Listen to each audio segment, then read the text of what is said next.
Hiya! Ciao! Ninja. You're a content ninja. It's not a bird, it's not a plane, it's Superhero Slate. It's a modern podcast where we talk about everything that's great, like movies, TV, superheroes. It's Superhero Slate. Oh yeah. Hello everyone and welcome to Superhero Slate, the show where we run down the latest superhero entertainment news. We love TV, movies, and superheroes, so let's talk it all out. My name is Chris Dillard.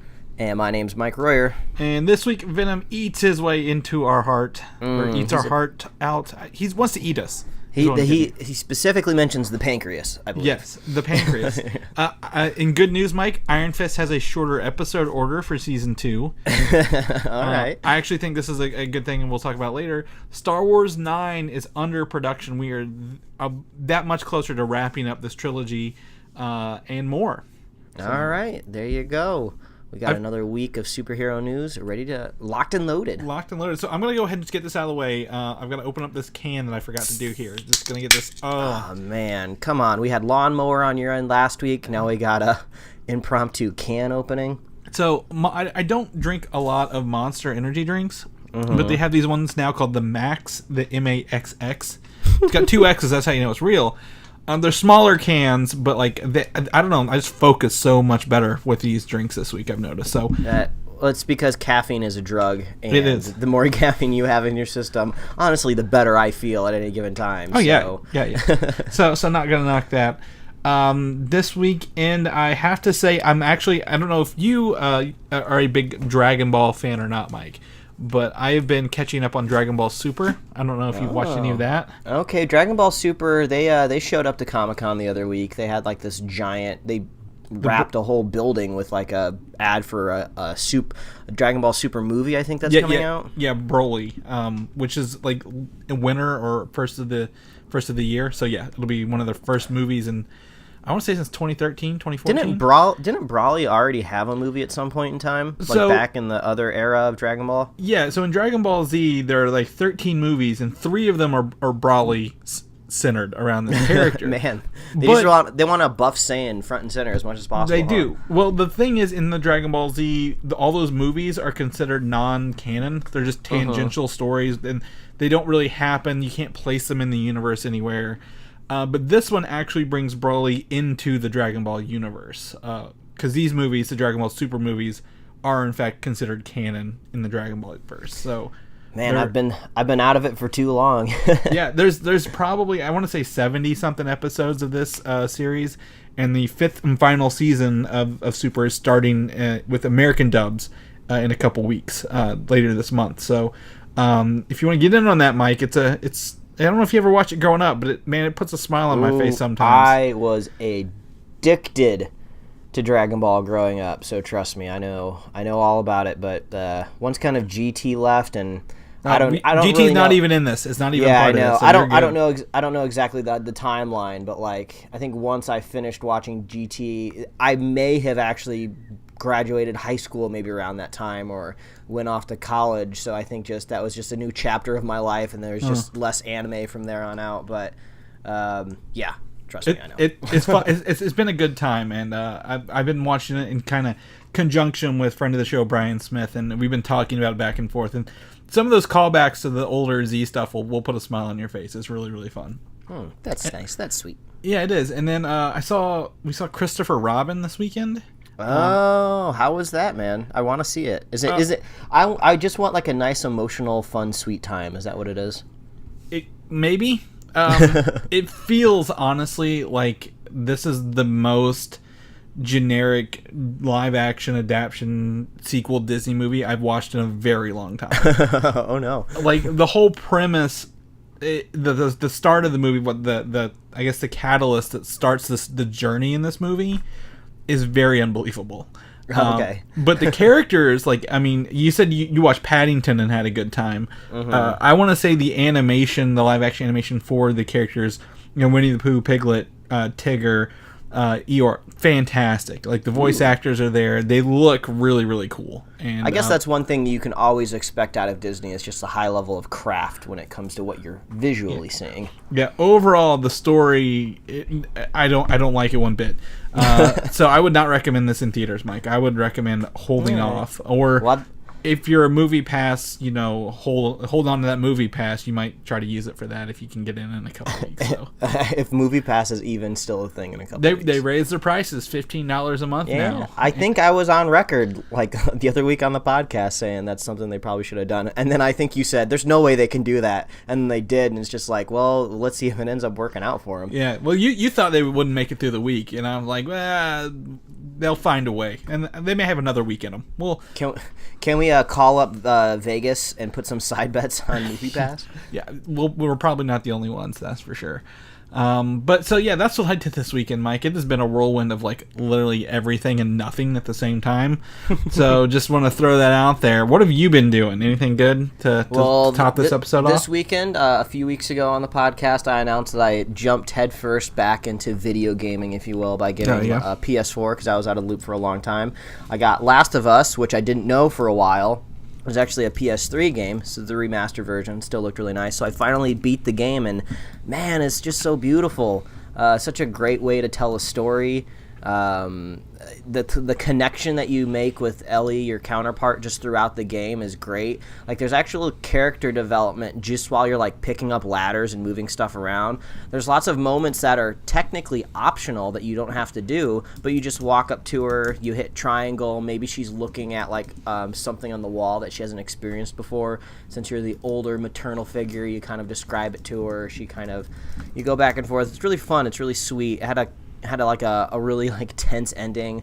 Looking forward to part 2. As soon as I finished it, I jumped back into like the E3 gameplay trailer that, funny enough, I watched before I even played the first game. So I had kind of these preconceived notions of what might happen in the game that didn't end up coming to fruition, but then I rewatched all these trailers, so that was really crazy to get back into. So now everything makes a little bit more sense. But yeah, if you have a PlayStation, if you can play Last of Us, give it a shot, because man, when you see all the Game of the Year logos and emblems stamped all over the boxes and posters or whatever you make for video games, like, it earned them all for sure. So now I kind of want to jump into some of the other Naughty Dog games. Like, I know there's like a super long lineage of like Uncharted games, but you can get the first 3 in one pack, I believe, on PlayStation as well. So like one disc, you'd have all first 3, so you could start from the beginning. Man, that's the really big downside about video games in general when it comes to catching up, because like if you were telling me that about like a movie franchise, like, oh, okay, I can sit down in a weekend,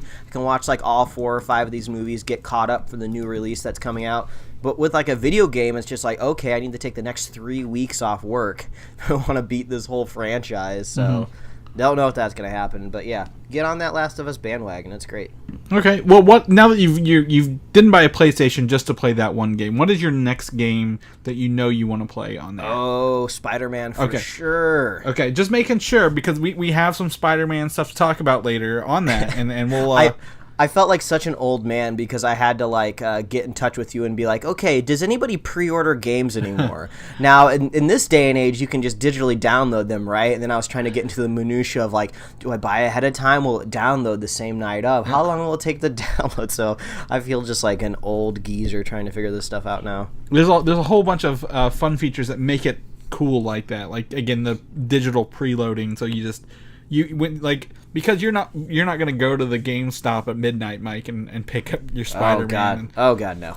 Yeah, and then go home and wait for it to install and download all the patches already. So, but yeah, that's really cool. That's good to know. I've seen you online this week a few times, so I was like, Mike's really getting into his game. Oh yeah. All right, but we're not here to talk video games. We're here to talk movies and superheroes and maybe anti-superheroes. Is that a thing now? Because we're going to talk about it. Because we got that Venom trailer this week, Mike. Apparently it's not the same one from Comic-Con, but it's very, very close. Like, maybe a couple scenes here or there. We got a little bit of blade hands, which is one thing we were told that Comic-Con got. Yep. We didn't technically see anybody get eaten, but we saw insinuations of someone about to get eaten. I actually have a theory before we jump into like the meat of the trailer. is this is still yet to be rated. Yes. Like, all of these trailers so far have been green band trailers, which theoretically points to a PG-13 rating. But I think they know that it's going to be rated R. I don't think they're waiting for some sort of review board or anything like that. They know that they've loaded the movie up with enough stuff to get the rated R rating. I think maybe the last trailer that's possibly attached to buying tickets ahead of time, or maybe tickets are already available. I don't think they're available. It's still 2 months out. But I feel like the ticket reveal trailer will be the first debut of the Red Band trailer. They're going to make a big deal out of it. The trailer is going to be full of just a ton of gore and blood and violence, possibly like swearing. They're going to show you that they earned the rated R rating, and that's going to be their like marketing push into the tickets. Because I feel like you kind of have to own the rated R rating at some point in time. It's pointless at this juncture in superhero movies to have it rated R and not kind of mention it as kind of like almost your gimmick, So I think that's going to be what the last trailer is going to involve. Well, at least, I mean, in that regard, they're not using it as a gimmick right now. I mean, like, they're showing, hey, we've actually done a movie, and whether you think it looks good or not, it's up to you. But like, we've done a Venom movie, and it's going to come out regardless. This isn't speculation. I honestly think the trailers at this point in time have been timed to rendering the CG, because every trailer we've gotten so far we've gotten more Venom in it, and I don't think that's necessarily a creative choice. I think it's just like, okay, we just finished rendering this shot, throw it in the trailer. We got to publish this now. Mm-hmm. Well, I mean, so it's really interesting. In this, because we actually get to see two symbiotes, and while I am very hesitant to be enthused about this, because they look about the same, if you didn't notice, we get Riot and Venom. Riot is actually a comic book character. Did you ever play Separation Anxiety?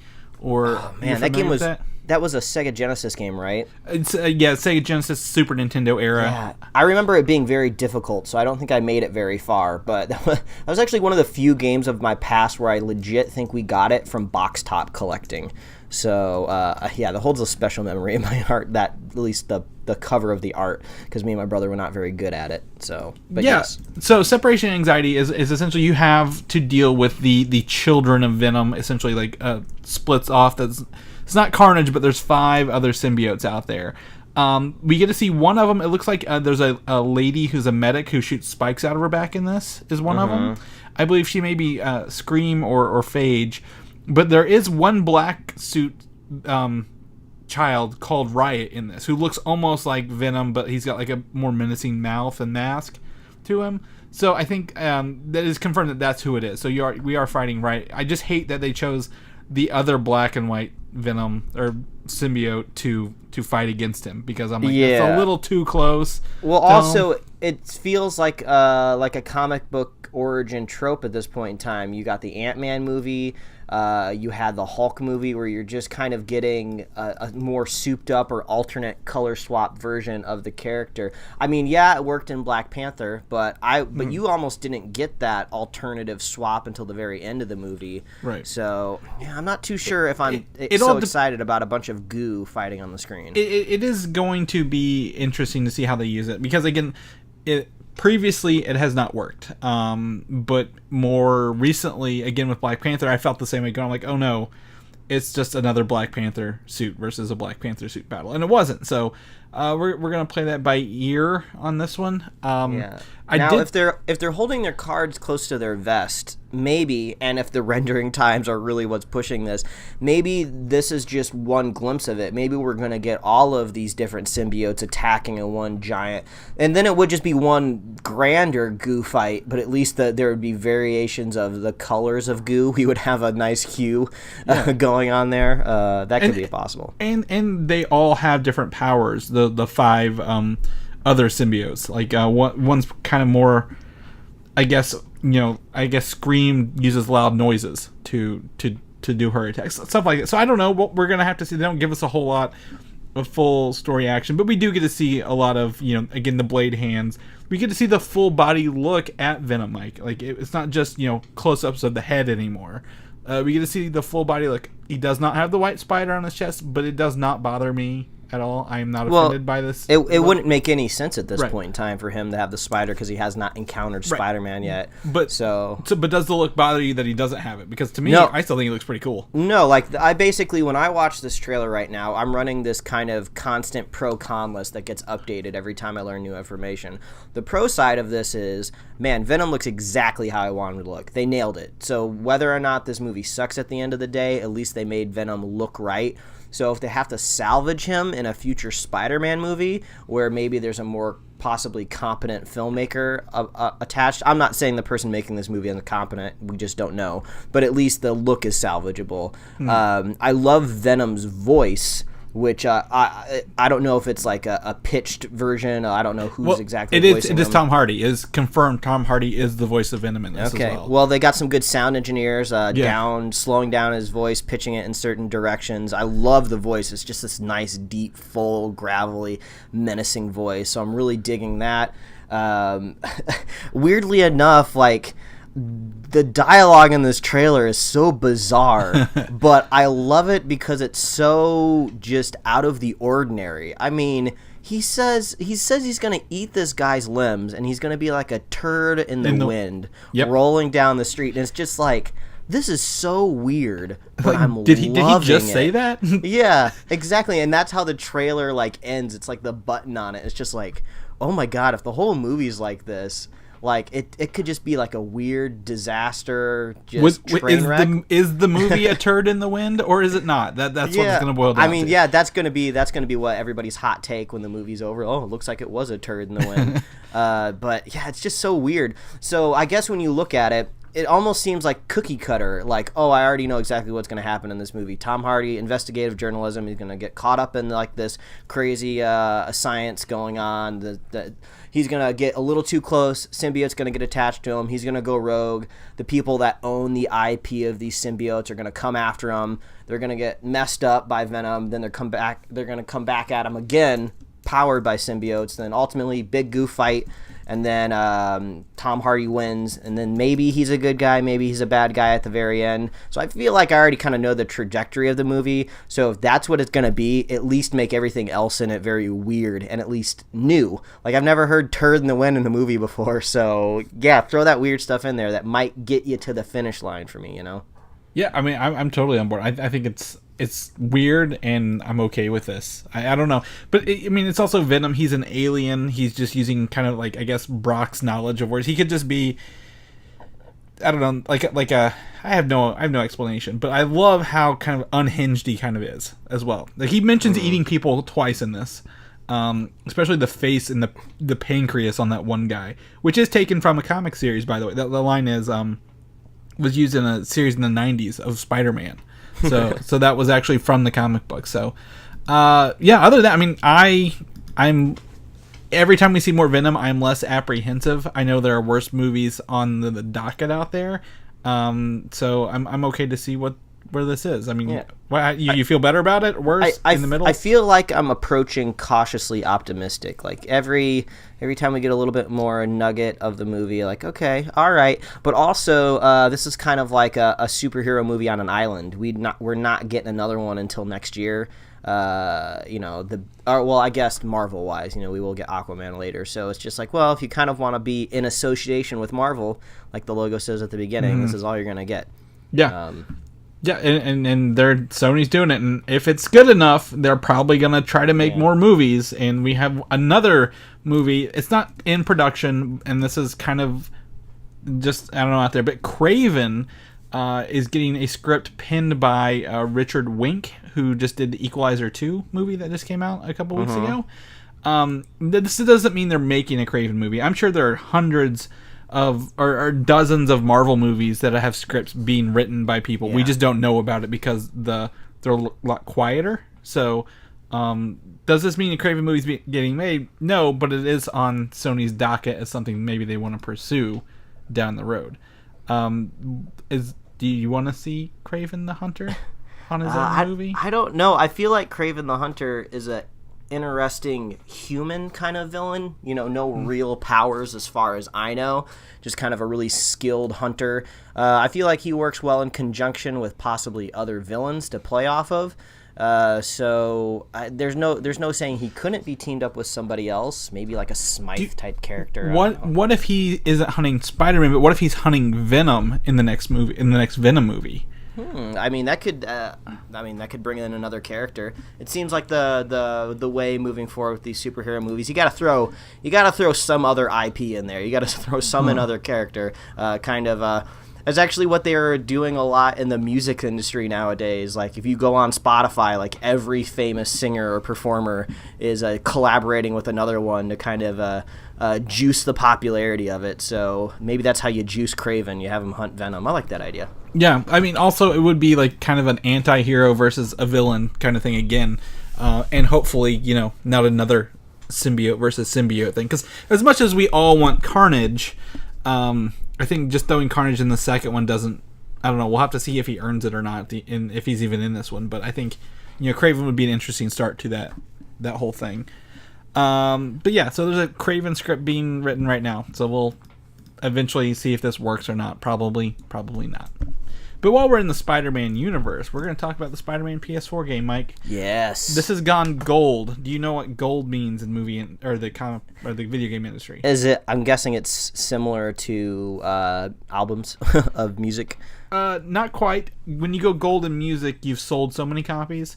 Mm-hmm. In video games, when it's gone gold, means there is one master disc that they will make all the copies from. Like they have finalized the disc. All the data is on this disc. And has gone into printing production right now. Oh, that's a weird way to say it. It's gone gold. I would say almost like it's done. We finished the game. Yeah, I think it's called like a golden master is what maybe like the phrase came from.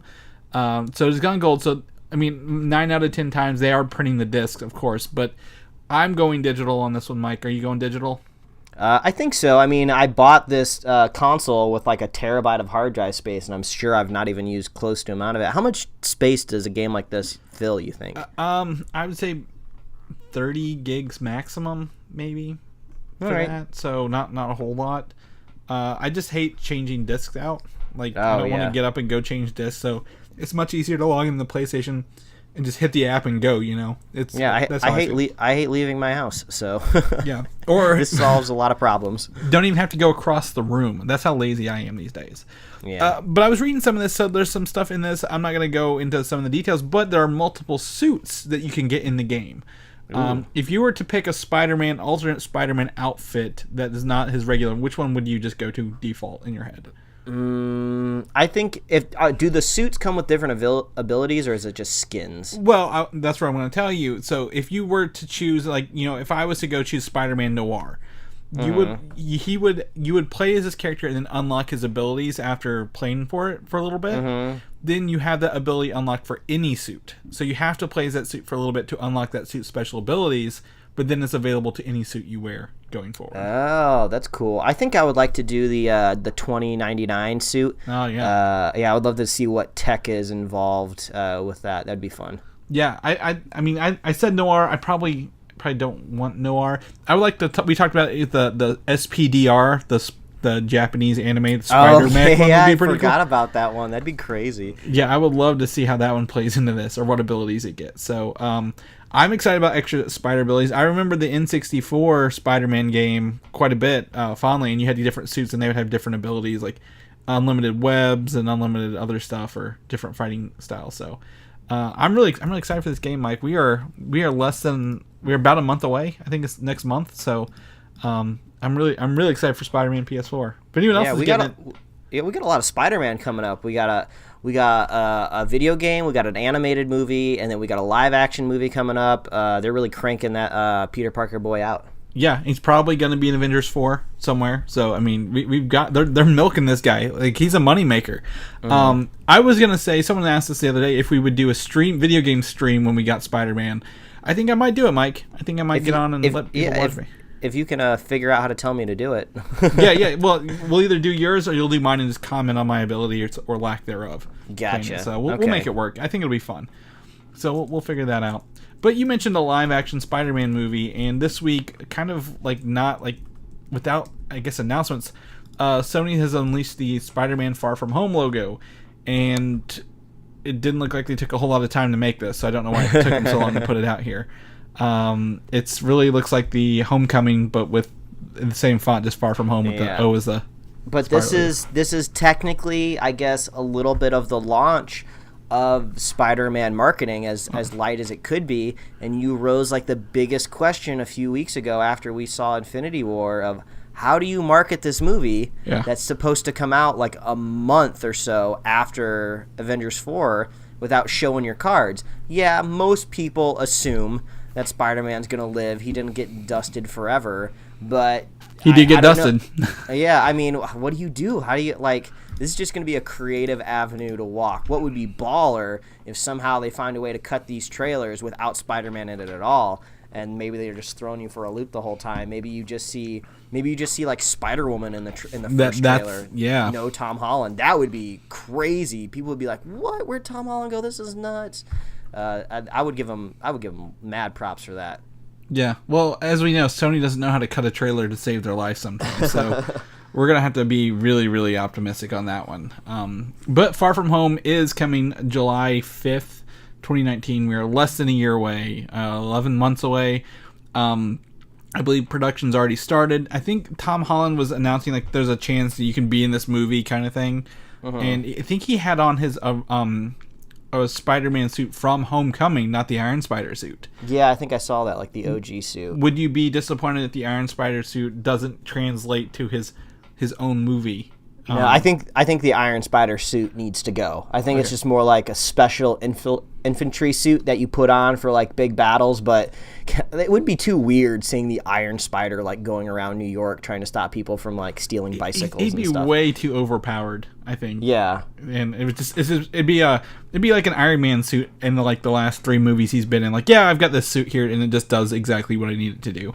So I agree. So we can kick that to the curb after this. But Avengers Infinity War, the last time we saw Spider-Man, is out on digital, Mike. Have you got it yet?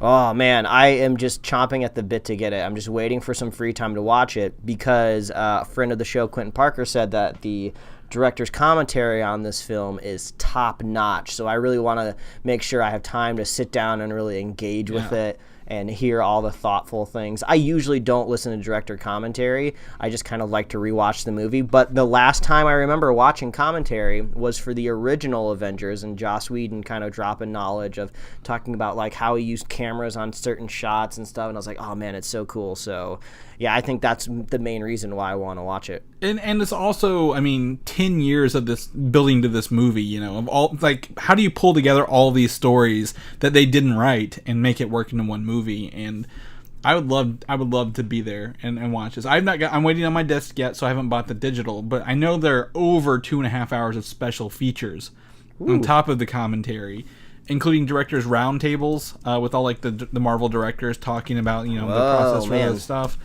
Behind the scenes deleted scenes. I mean, Happy Hogan had a deleted scene from the movie as well, Mike. And one of the Russo brothers cameos is in there. I think there's a deleted scene with Thanos and Gamora because I feel like I've been seeing screenshots and people like booting it and putting it up on Instagram, but I haven't watched it, so I think there is a cut scene of that. Yeah, I mean, I'm sure there's tons of. I really want to know what's going on in there. And there's scenes that they filmed and they didn't even put them in the deleted scenes because the one they ended up going with in the final film is entirely different. So, like explaining how did Tony Stark have Captain America's phone on him charged at all time, like he didn't obviously throw that in the sock drawer, you know, after Steve gave it to him in Civil War. So. Yeah, I'm excited. If anyone's got it on digital, let us know what you think. I'm very excited to watch this. In 4K, Mike, I'm getting the 4K version, going balls out. Yeah. And if, knock on wood, shipping comes through, I'm going to have an extra copy to give out to people, Mike. You think we can give out a copy on the show? Oh, I think we absolutely should. Okay, good. Also, in terms of Funko, I have a 10-inch Thanos Funko sitting right here in box, Mike. Dang. That we're going to give out as well whenever these come out on physical. That's huge. That's gigantic for a Funko, man. Oh, it is. You should see my wife. My wife had it in her hands, like 2 of them, one for me and one to give away, and she's like carrying these huge boxes. I'm like, that's true love right there if you're carrying those through a Target for me. So. Oh, love. Yeah. So Infinity War, when it comes out in physical release, stay tuned. We'll let you know how you can possibly win a free copy from us. So save you that, or you know, give it to somebody else so they can watch it. Avengers 4 may be released up to April in North America, and I'm just going to say duh on this. So you think they're going to pull the same move with the last movie, announce it for May, and then crank it up a week early? Yep, it's already got a May release in North America. Everywhere else, I think, already has an April release. IMAX had like a shareholder meeting or something this week, and they said that, Avengers 4 was on their docket for April. And I'm pretty sure that they're just going to move it all up to April to make it all one spoiler-free release across the world, which would be fantastic, Mike. I love the idea of all these executives who just barely made it through Avengers getting released this year are just like now like crap. Nobody put any movies the week before Avengers. We've learned our lesson, and it would be funny to go maybe check in a couple months to look at that weekend and be like, oh, literally nothing's coming out yet. They're all terrified that Avengers is going to move, and then it'd be funny if they moved it like 2 weeks or something. Like, oh god damn it. Yeah, like Marvel or Disney and Marvel are just like, who do we want to mess up this month? Let's move it a week early in North America, or 2 weeks earlier. So yeah, I mean, I'm fine with this. Does this bother you? Does this rustle your jimmies, Mike? Move it up. Heck nah. If I get my movie sooner, that's all I want. I think what Mike doesn't care about the release date. He wants the title. Mike wants his title so bad. My gosh, yes, it's been so long. We thought we were naively hoping that we would get the title at the end of Ant-Man and the Wasp. I didn't think it was going to happen, but I wanted to believe. Yeah. And it didn't. So now it's just like, and there was no Comic-Con. Yeah, so you're trying to think like, well, what are they going to attach it to? There's no D23 this year. I mean, there's what Disney properties are coming out, like maybe a teaser trailer. What Disney movie comes out? Is there a Disney movie at the end of this year, like a live action one or something? Oh, Dumbo. So maybe there's going to be like a Avengers teaser trailer that comes out before Dumbo. It'll probably just be one of those things where you're not really getting any footage necessarily. It's just whip pans of like photos and like people's like voiceovers, and then maybe you get the title. Most of these May movies get an October trailer release, Mike. Venom comes out in October. Yeah, I mean that would make sense. I mean, it's a Marvel property, so yeah, maybe we just got to hold on a little bit longer. We'll get our Avengers title. We'll get our new iPhones announced. I think they're gonna. I think in this situation, so we have nothing coming up. They're just gonna come out and be like, send out a press release. Come to this venue this week on Tuesday at like 10:30 a.m. and we're having a Marvel panel. You to come, and we're just gonna do the announcement. And we might even tell you like the next 2 years of movies just to let you know. Ooh, that'd be crazy. Yeah. Yeah. So or not. They'll give it to Tom Holland and make him fake reveal it on Instagram or something like that. So yeah, I'm excited. But and I'm surprised. I don't think anyone didn't expect it to come out in April, or do a simultaneous release again. This is news I got today. I did not know Black Panther is still in theaters. It is the third movie in history to cross the $700 million mark domestically. Yeah, there's been some people that have kind of been following this because Disney knew that target was out there, so they just decided to leave it in theaters as long as they could. Yep. I think they've been attaching it to like double features to kind of boost up the revenue. I guess good for them. Awesome movie. Honestly, I mean, they didn't re-release it, which was an interest. Most people re-release to get that extra boost. They've not re-released it. It's been in theaters 25 straight weeks, which is unheard of in this current theatrical market. I mean, that's gone past what an Infinity War is now available to own. Han Solo and Jurassic World, it's gone straight through all these releases. And the only other two movies above it are Titanic and The Force Awakens. So, all right, I'm going to do something real quick here, live on the show. I'm going to search Black Panther tickets because I'm in a relatively large market in Los Angeles. So I'm going to see. I can go to Lancaster and I can watch it at 8:50 p.m. tonight. That is how still in theaters it is. How close is that to you? I don't know how many minutes would that drive to. All right. Well, this is just going off of Google right now. Let's hit directions live. There's nothing more enthralling than Google Map directions right now. Take me about an hour to get there. An hour to get there. Okay. Yeah. I am. There's nothing near me for Black Panther. Let me see here if I just go to the larger Louisville market. Yep, nothing near me. So apparently, it's those bigger towns that are still keeping them around. So that's really cool. I think that's a great milestone for Black Panther to hit. That's that's really awesome that they allowed this movie to even sit in the theaters that long. So yeah, huge domestic windfall too. I mean, getting that high number domestically, like you say 700 million, and some people might just be like, there's movies out there making billions of dollars. It's like, well, that's worldwide. To be able to get all these people in the United States to go out to a movie multiple times is an impressive feat. So. Man, Ryan Coogler, I bet he is on cloud 9 for this entire calendar year. Or at least a large stack of money, Scrooge McDuck style. Well, he climbs the stack of money to get to the cloud 9. Okay, gotcha. Just to give you a heads up, if you could, do you think you can name the top 5 movies this year so far? Oh, man. What do you think number 1 is? Well, Avengers. Okay, great. And what do you think number 2 is? That's gotta be number 1. This is like that time of the year where you totally forget about any movies that came out like in February and March. Deadpool? Maybe? No. What did we just talk about? What did we just talk about? Black Panther. Black Panther is number 2. Number 3 is a movie you saw that I have not seen. What did I see that you didn't see? Jurassic World 2. Movie. Yeah. Yep. It's sitting at 1.2 billion. Number 4 is an animated film from this year. Oh, yeah, Incredibles. That made a ton of money. It is now across the $1 billion mark. Ooh. And then lastly is Deadpool 2. Oh, there you go. It so, pays. Can you just imagine all of these people that were writing and drawing comic books just decades ago, just like selling these ideas on paper, binded with staples at a news rack, and they just had no idea that one day this IP would be worth billions of dollars and just would be household names, just like kids running around in like Halloween costumes. It's really, really crazy when you kind of pull back and think about it. Yeah, I mean it's fantastic, a year for sequels. I'll tell you that right now. And Black Panther came in with the the other superhero win. So that's a lot of money sitting there. That's $2 billion for Infinity War. And 1.3 for Black Panther. Marvel and then Incredibles. Marvel's just rolling in the money. Disney, they all love it. So, it's a great box office year. But I'm looking forward to a movie down the line, Mike.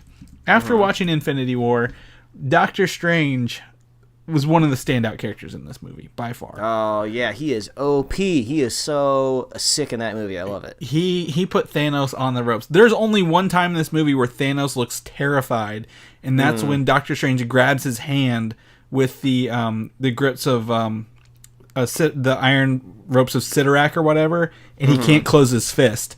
And that, again, if you watch that whole, that's the only time Thanos looks terrified in this whole movie. And it's Doctor Strange doing it. It's a great battle. But Scott Derrickson, the director of Doctor Strange, has taken to Instagram to say, "Not my will, but thine be done. See you in September," with a picture of Doctor Strange. Oh, what does that mean? This means one thing.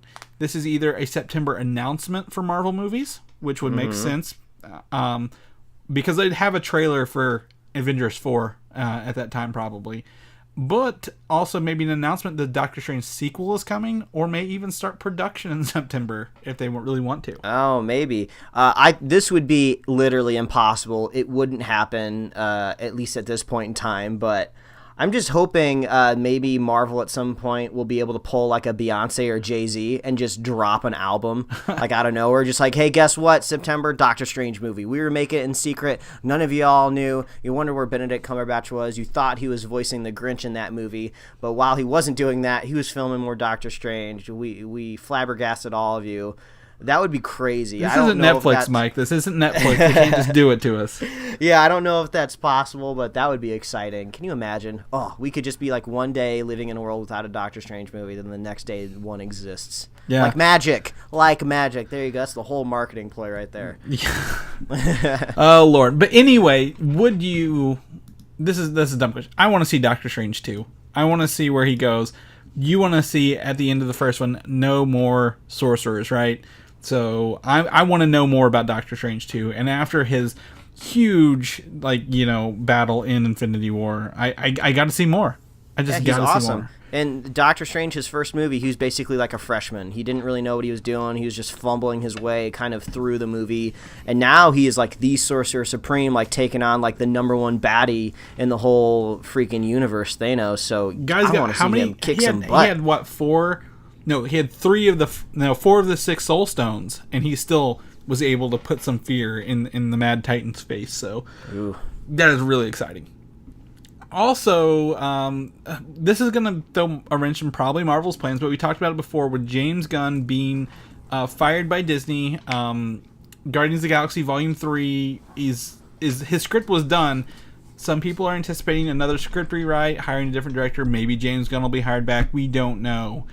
But there has been an open letter from the cast of Guardians of the Galaxy penned in support of James Gunn, and a lot of other people in the industry, including Scott Derrickson from Marvel, Bobcat Goldthwait, I can't say his name to save my life, and other people, Kurt Russell. There are tons of people coming out in support of James Gunn. We have included a link to the open letter from the cast, written and signed. I did notice whoever put it out the first time, I guess the article I read first time didn't have Vin Diesel's name, but he is definitely on here as well, in support of him. So you mentioned you want to talk about it. We've had some time to digest this situation a little bit and kind of see where we stand, Mike. So what do you think about this open letter and the current situation of the Guardians of the Galaxy director in his circumstances?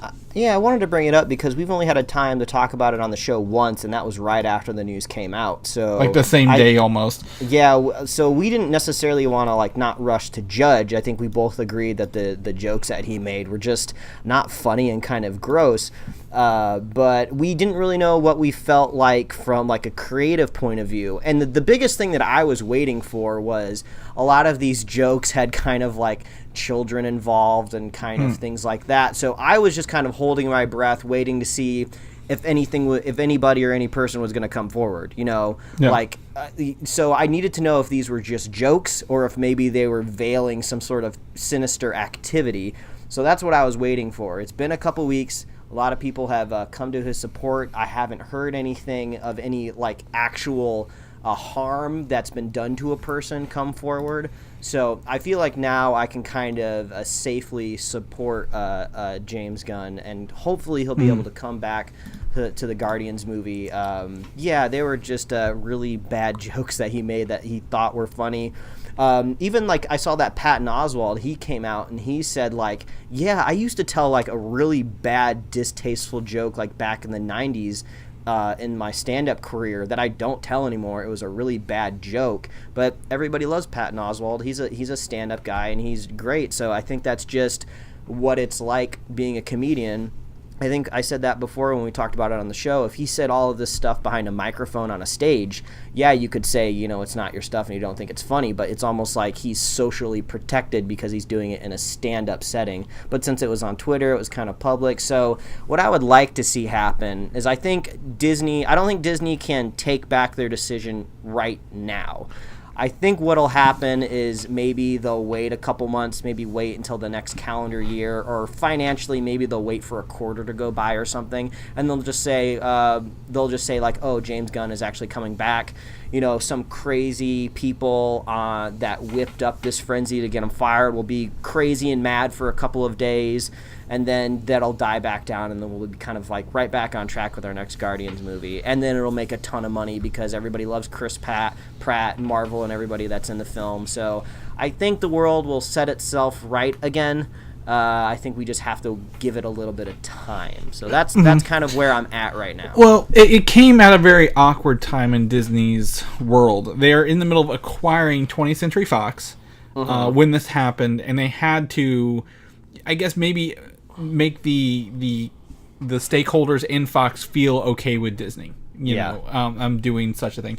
And maybe that was a decision. The person who can reinstate him, Bob Iger, is on vacation because he said he was going to take a vacation as soon as the Fox deal did get approved by everybody. So the only way he can come back probably at this point is in a couple, I guess a month or so, like you said. Whenever Bob Iger comes back, they assess the situation, say, we jumped to conclusions because of the news, but after an internal investigation we found out that this is not really, this is old news. This is not anything new.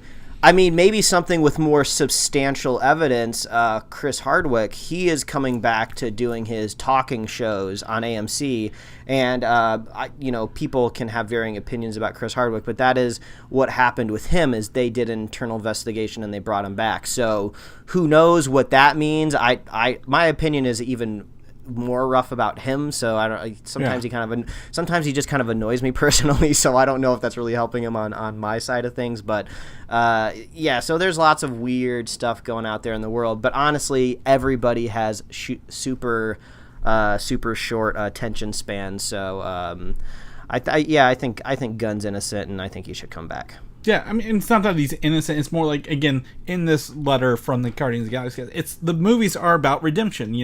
Horrible people becoming better. And if you look at James Gunn in 2010, 11, not the same person making movies in the past several years. And I think it should be clear, this is always on a case-by-case basis. There could be another director, celebrity, whatever side of politics that they're attached to, that could do the exact same thing, but it could be in a different context. It could be attached to different things. They could have said it in different ways. So, this isn't just a sweeping statement that anybody that's made these like bad jokes and it's always case by case. So right. This could have been a director for a DC movie that we didn't want, and I think I would still kind of feel the same way. So. Even who played Henry Cavill and Zachary Levi have come out in support of James Gunn from DC. So I mean, this transcends movie studios. This transcends everything. It's about being supportive of someone in their time of need. So and also this is his most vulnerable time. So I felt like if there was any credence to kind of him not being a good person and you wanted to like take it out on him, this is when you would do it, because what you would say would definitely stick. So like if he had done any sort of creepy stuff in the past, I feel like we would have seen it come forward. So Gunn, I hope you come back, man. Yeah. We are wishing the best. So anyway, we're going to switch gears. We're going to talk about TV shows, Netflix, Marvel.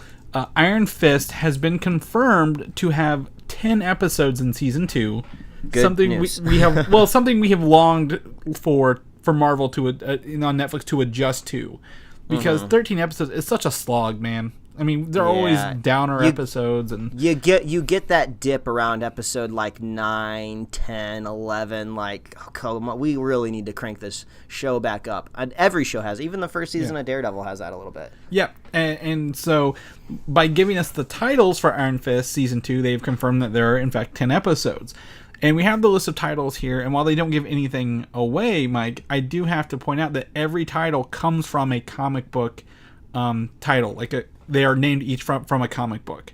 So you can go through and look at these and then see I've put the comic book title next to them. So you can be like, oh, The Dragon Dies at Dawn comes from Iron Fist number 9. So I thought that was a really cool, interesting way to do the titles on this one.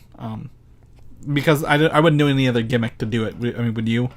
I mean, I can see 2 comic books here that are titled Power Man and Iron Fist. So do we have any confirmation if Luke Cage shows up in Iron Fist show? We do not right now, no. So maybe we'll see. I mean, we got some Iron Fist and Luke Cage show, so maybe we'll see some crossover. I mean, we know Misty Knight's in Iron Fist, so yeah, Misty Knight and then Colleen Wing. So we'll see how it comes out, and that's, I believe, September as well. I mean, that's next month, so we are less than a month away from this, Mike. That's probably why I was able to crank it out quicker. We don't have confirmation on this, but, I mean, as the number of episodes, but Daredevil Season 3 is seemingly confirmed for 2018 on Netflix. This shocked me, because I thought 3 Netflix Marvel shows in a year was a lot, and they were cramming it in there. But now they're going to go for 4. That's like a Netflix show every quarter, I guess, if you will. So if Iron Fist is September, maybe November for Daredevil? Maybe I think December. December? You think? I think December, because beforehand we only had 4 characters, and they even Iron Fist has only been out a year now. So they're cranking these out quicker. If they're doing 10 episodes a season, they've also added Punisher. The Defenders stopped production on literally every show so they could make that together. They've got some room to do this. But I'm thinking September to December is much, much better. I think it's much more breathing room. But I could be wrong. Now, when they said 2018, do you think that's 2018 calendar year, or do you think Netflix has a fiscal year 2018, which may end in January, February, or something like that? Because that's what I was looking for the whole time. Like, I spent all day yesterday looking for Netflix's fiscal year and wondering if that's what they meant, 2018 fiscal year. Man, that's a super nerdy Google right there for sure. Yeah. I didn't get any results I wanted, sadly. So, but I mean, if it's not December, I mean, I could see January, February to make sense for the fiscal year as well. But I did see there's an Instagram post out there with some trainer showing I forget Matt Murdock, who's it, Charlie Cox, Charlie Cox, yeah, with Wilson Bethel, and who's from the TV show on HBO Generation Kill, is confirmed as Bullseye for this season. Now, are you excited to see Bullseye in this? Yeah, we got redeem him a little bit from Colin Farrell. I don't think necessarily Colin Farrell did a bad idea. That just original. I think that script is just I can't blame it. And how long has that been? Like, we're like 15 years now, so I think they can bring him back and be okay. Yeah. But I like the idea of Daredevil being pitted against somebody of very high skill, if you will. Before he was basically fighting a bunch of goons trying to get to the Kingpin, and then once he got to the Kingpin, he kind of dispatched them pretty quickly after a fight. He fought the Hand, which was kind of a group of a mob of people. So I kind of like the mano-a-mano, maybe cat and mouse game that we could get from a Bullseye, Matt Murdock type of deal. And it seems like if they're going to follow the Born Again or whatever storyline it is for this season, that his identity might come out, so maybe he'll have to kind of like hide from Bullseye. And I just finished playing Last of Us, and I was really worried about snipers, so you have to watch out for those long shots out there. Yeah, it's true. And also I think it's different if they can get away from the Hand and the mysticalness in Daredevil. I think it'll be better. And him, using his sensory powers to fight a pretty precise, villain. I think it'll be interesting. I want to see where this goes. And yeah, we'll have to definitely keep our eyes on it, Mike. So, Bullseye, 2018, Daredevil Season 3. Do you want 10 or 13 episodes on this? 10. I want 10 for all of these. All right, amen. You've heard it here. We want 10.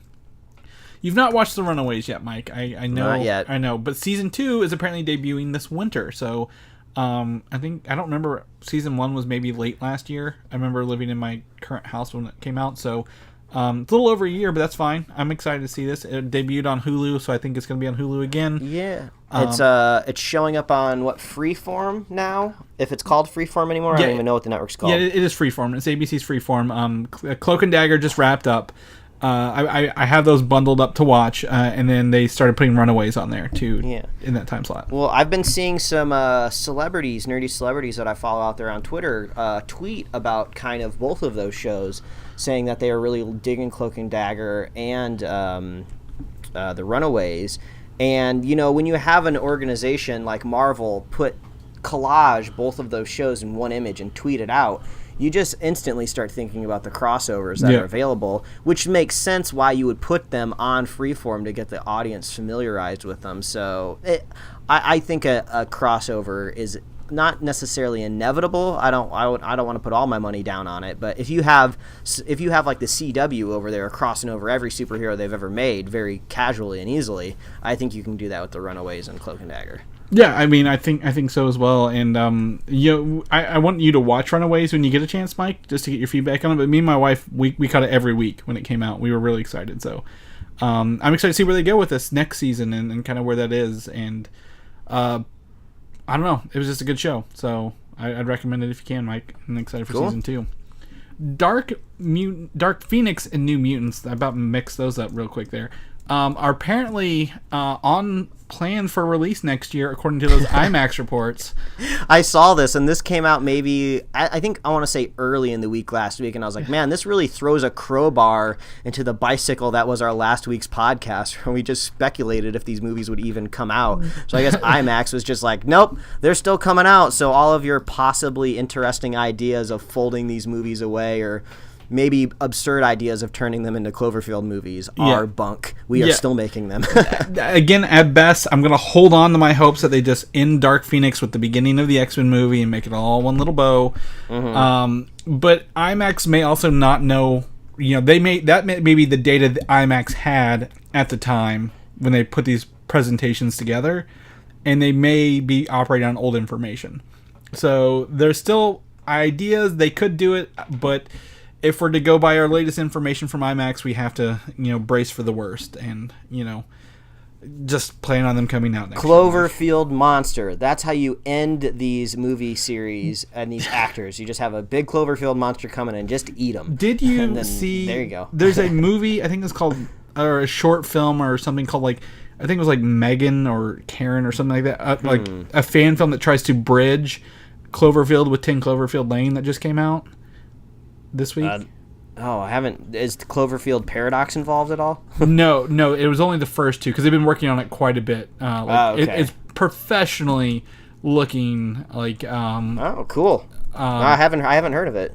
Yeah, so I'm gonna send it to you. And it's like a short, like 6-minute fan film. Yeah, it's called Megan, and it ties in characters and themes between the first one and the second one. So I'll send that to you later. But this is like a proof of concept to tie those together.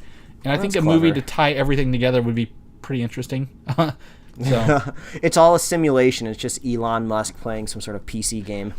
You mentioned that, but there was an alternate reality game that came out in 2016, that was part of this Cloverfield universe. So they're not afraid to do it. There was this before we jump into the next topic. There was this really ridiculous thing that I watched a couple weeks ago. It was from the creator of Too Many Cooks. Made another kind of video. I don't know if it's one-off or it premiered on Adult Swim or what the deal was, but it was all about people streaming video games, and it was all about this nesting situation where you would watch a streamer who's telling you how to play this one video game, and then you would jump into that video game where that video game character was teaching you how to stream a video game he was playing, and it got this ridiculous, crazy, paradoxical thing going on. It was nuts. You got to go watch it, but that's how I would imagine Cloverfield should be wrapped up. It just ends with someone pressing a button on the top of a computer tower, and a disc comes out, and it just says Cloverfield the game, and then he picks it up and just throws it away. I was like, wow. Some of those were entertaining. Some of those were bad. I wouldn't buy it because it'd be on a disc. I'm and they need to just go show a computer screen where they go start, delete, and they just trash the whole thing. So anyway, Star Wars is what I was going to talk about here. The original TV movie rights, I think episodes maybe 1 through 6, were not part of the TV broadcast, are part of the Disney Fox deal because Turner Broadcasting bought the TV rights in 2016 for $275 million. And be careful, Turner out there. You're in danger of getting bought by Disney as well. So the right now Turner wants compensated for their. I think they go up. I have an article here with the exact numbers here till 2024. So Turner has it through 2024. And they want monetary compensation for losing the rights and programming to replace these movie rights because they've already got them scheduled out on their shows. Because what else are you watching on TBS and TNT, Mike? Nothing. Just reruns of sitcoms, I think, is what. Friends, Seinfeld, Family Guy. I think that's all on Netflix and Hulu. You don't need TV for that. Everybody loves Raymond. I don't know what's on there.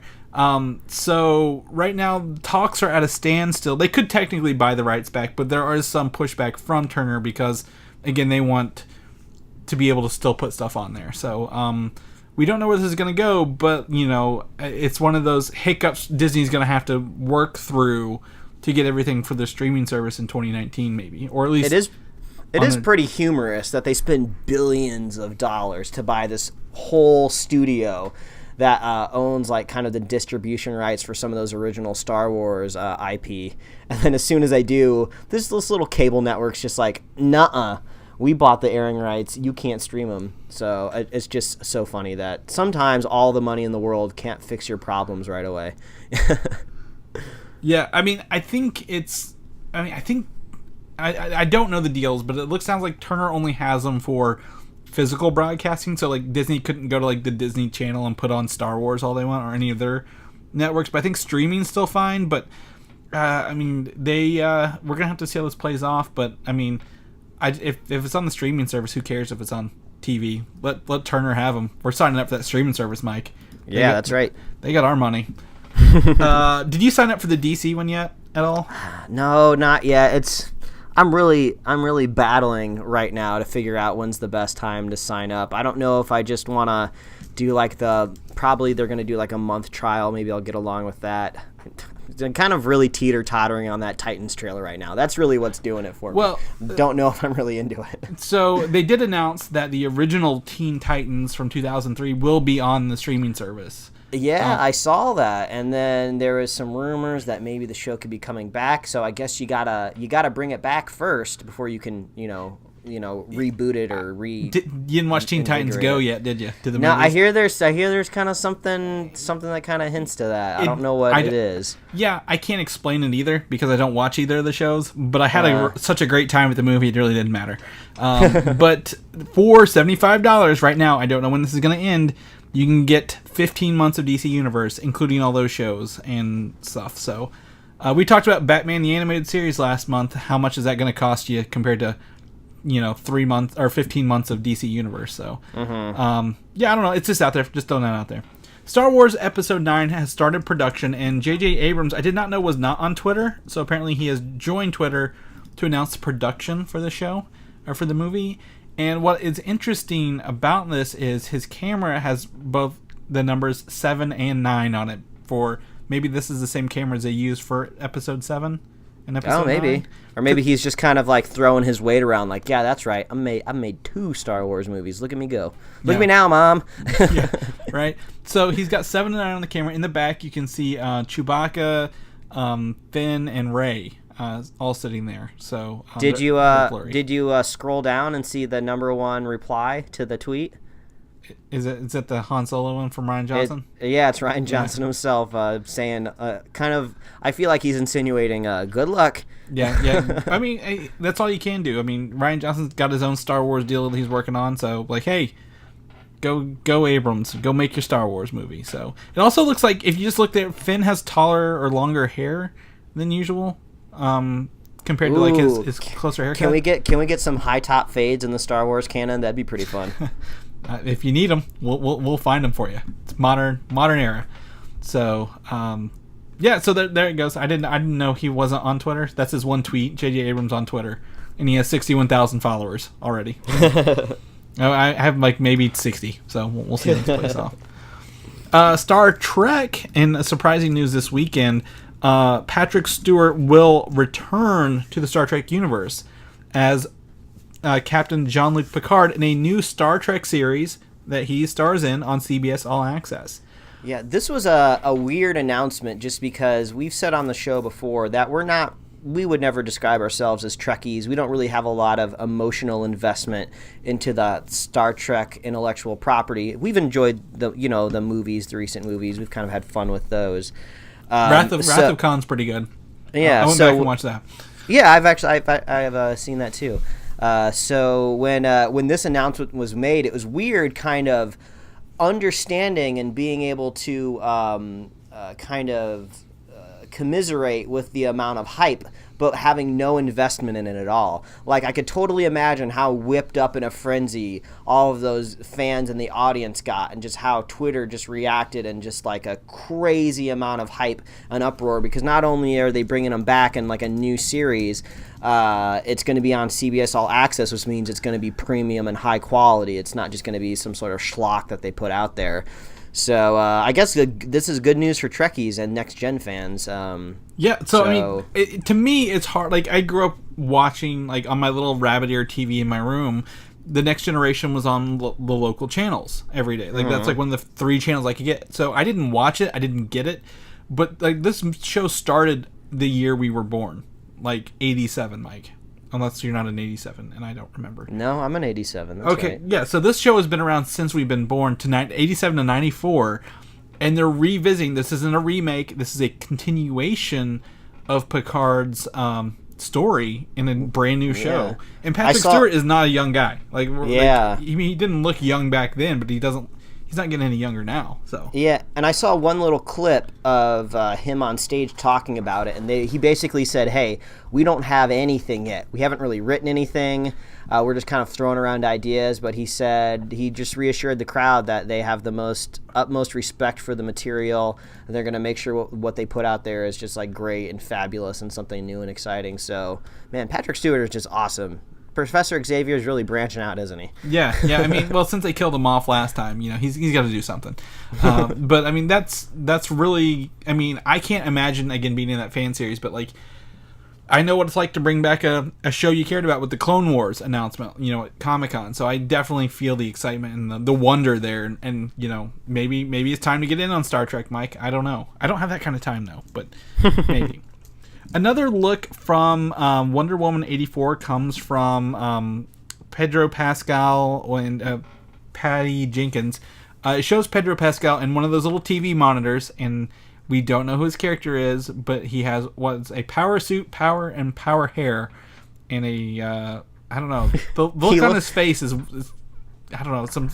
He looks like a younger Norm Macdonald, so I was really thrown off when I clicked on this link. I was like, oh my god, so is that what Pedro Pascal looks like back in the 80s, Norm Macdonald? Yeah. So it was really weird. But yeah, totally 80s vibe for sure. Kind of also a little bit of maybe like a Donald Trump vibe there, younger. Yeah. He looks like an executive / car salesman from the 80s that you would see.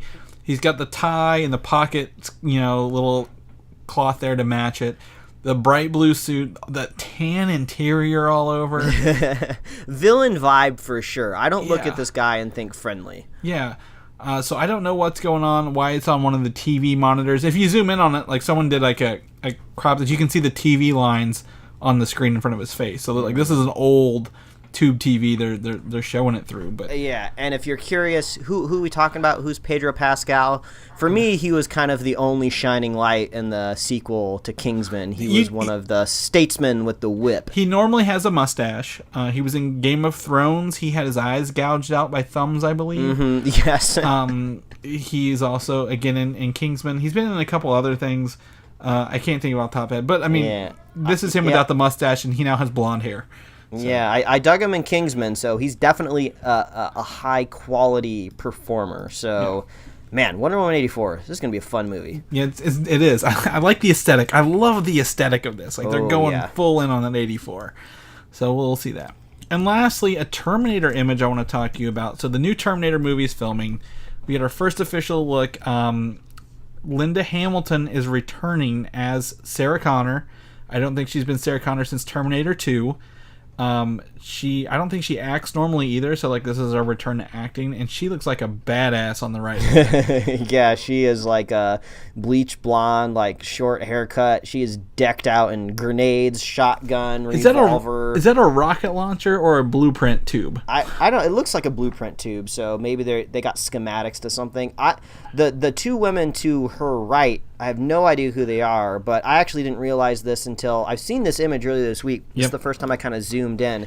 Looks like we have a character in the middle with these kind of like, I don't know if they're like scar lines from surgery or if they're tattoos, but so she's an augmented human is what I believe they're saying.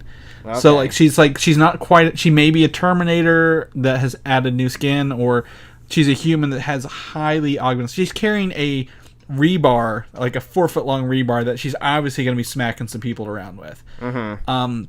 But this is what I want to talk about, is like all these scar lines on her are like very noticeable, and like, you can see them there because, dirt doesn't stick to scars. I don't know if you knew that or not, but like you can see her scars very, very heavily in her dirty clothes. But this seems to be a women-led movie. From instead of like, where's John Connor at? In this, they're sticking to Sarah Connor and these other two ladies here. Maybe the Terminators finally found a way to go back in time and kill him. Yeah, maybe. It's been so many movies. The only saving grace, the only reason that I'm slightly excited about this movie is because James Cameron is returning. This is going to be a James Cameron Terminator movie. If this was the exact same image and it was just some other director and they were just kind of just putting more Terminator crap out there, I would just be Chris. I'd be like, Chris, I don't want to see this movie. Like, okay, Linda Hamilton's back, that's great, but so this is not directed by James Cameron. at all. But it's going to be produced. his property though. It is now Finally, back once under again. his rights. Yes. Yeah. But it's directed by Tim Miller, who did Deadpool, the first Yes, Deadpool. and that is a saving grace for it for sure. So there's finally some stuff coalescing with the Terminator movie. I would like to see, it's Tim Miller. He's a guy that definitely knows how to be self-referential when it comes to movies. I would love to see some sort of line in this movie that just kind of washes away all of the crap Terminator movies we've had. Maybe someone just says, like, time travel, it's wild, man. A lot of weird stuff happens. You may not like it. You do, but it's all gone now. Well, they have essentially fractured their timeline. So we don't know where this... I think they're saying they're going to ignore all of them but 1 and 2 in this movie as well. Mm-hmm. So I think we're good there. That seems to be a trend lately. Ignore all the other sequels except the one you want. Yeah. Gabriel Luna, who played Ghost Rider on Agents of S.H.I.E.L.D., will be a Terminator in this movie as well. So I'm excited to see him... an official, promotional material. So. Well, I just realized the shotgun Lyndall Hamilton has is a sawed-off, like, pump action. That thing's going to do some damage. That is a very stubby shotgun, and she's got extra shells there in that little black suitcase. And apparently John Connor is in this, but they're going to use Edward Furlong's likeness from Terminator 2. So, I don't know. I mean, we haven't seen a whole lot, but the return of Linda Hamilton... James Cameron and Tim Miller. I'm excited to see some of the action in this, Mike. Like, Tim Miller handled some of that Deadpool action way better than I thought he would. I just Googled Edward Furlong. Yeah, he didn't age well. Whoa, this guy, he looks like somebody that just came from like a pizza place and ate all the pizzas. I mean, you see him in, like, I love, like, one of the things is those YouTube, why Hollywood won't cast Edward Furlong anymore. I mean, like, he has a very distinct kind of look to him.